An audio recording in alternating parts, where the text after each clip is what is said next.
Hello, my name is Melissa. I come from a small town in western Pennsylvania. I'm a retired teacher and now work for an ed tech company called Instructure. My husband Tom and I have been married 32 years, and I am the mother to two amazing sons and an equally amazing daughter. I'm here today to talk about my journey with appendix cancer.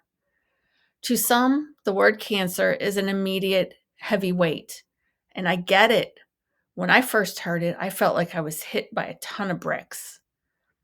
But as I've learned, cancer doesn't have to define us.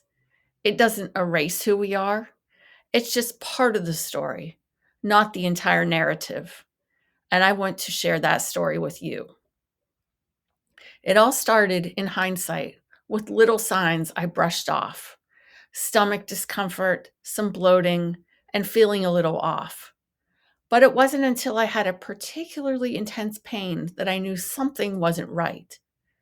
That's when I found myself in the ER on February 4th, again on February 22nd, and finally on March 6th, 2024. Each time I was diagnosed with a bowel blockage, and each time it resolved. I was told to follow up with a specialist. The last time it happened, I advocated for myself by refusing to leave until I knew why I had three bowel blockages in a month. A few days later, I had exploratory laparoscopic surgery. I soon learned that I had stage 4 moderately differentiated mucinous adenocarcinoma, a type of appendiceal cancer. Wow, it's one thing to hear cancer, but it's a whole different thing to feel it creeping into your life. There's a lot of unknowns, a lot of what now? And will I be okay? Those are questions I didn't have answers to. But in silence, I found strength. I prayed and relied heavily on my faith. I still do. I decided right there and then that I wasn't going to question why. Instead, I chose to focus on the things I can control to stay positive by looking for the blessings around me every day. The first step in my journey was chemotherapy.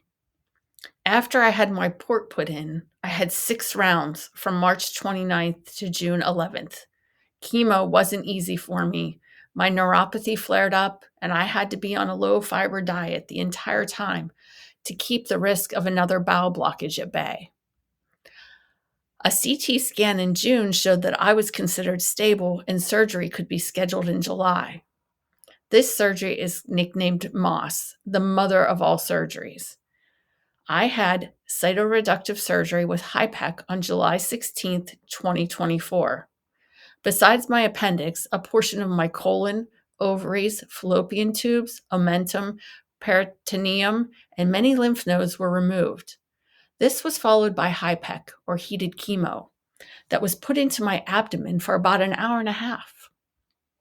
My PCI score, which measures the spread of cancer in a person's abdomen, was 5 out of 39 prior to surgery and considered 0 out of 39 after. I spent 7 days in the hospital. Fortunately, I was in good shape before the surgery, and that helped with my recovery. Many people have to spend much longer time recovering before going home. About a month after my surgery, I started another 6 rounds of chemo. This time I made it through 5 before it was too much due to my neuropathy. I rang the bell on October 23rd, 2024, after having over 605 hours of chemotherapy and that mother of all surgeries. What a happy day. Throughout my journey, I learned to appreciate the small moments, like the way the sunlight feels on my skin, spending time with my dear family and friends, or even just a simple walk outside. It also taught me about resilience, the kind you don't realize you have until you have no choice but to dig deep. I learned that sometimes the fight isn't just physical. It's about mental strength, faith, and holding on to the hope that things can and will get better. Along the way, the people around me became my lifeline: family, friends, even strangers who had been through similar battles. They were all there, lifting me up. I wasn't alone in this, and that made all the difference. For now, I'm on the other side of it. I'm considered Ned, which means no evidence of disease.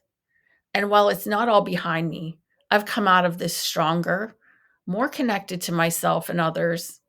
I've learned that life isn't about avoiding challenges, but about how we face them. It's about the growth that happens in the midst of hardship, the lessons that unfold when we think we've hit our limit, and the quiet victories that happen every day. Thank you so much for letting me share my story. God bless.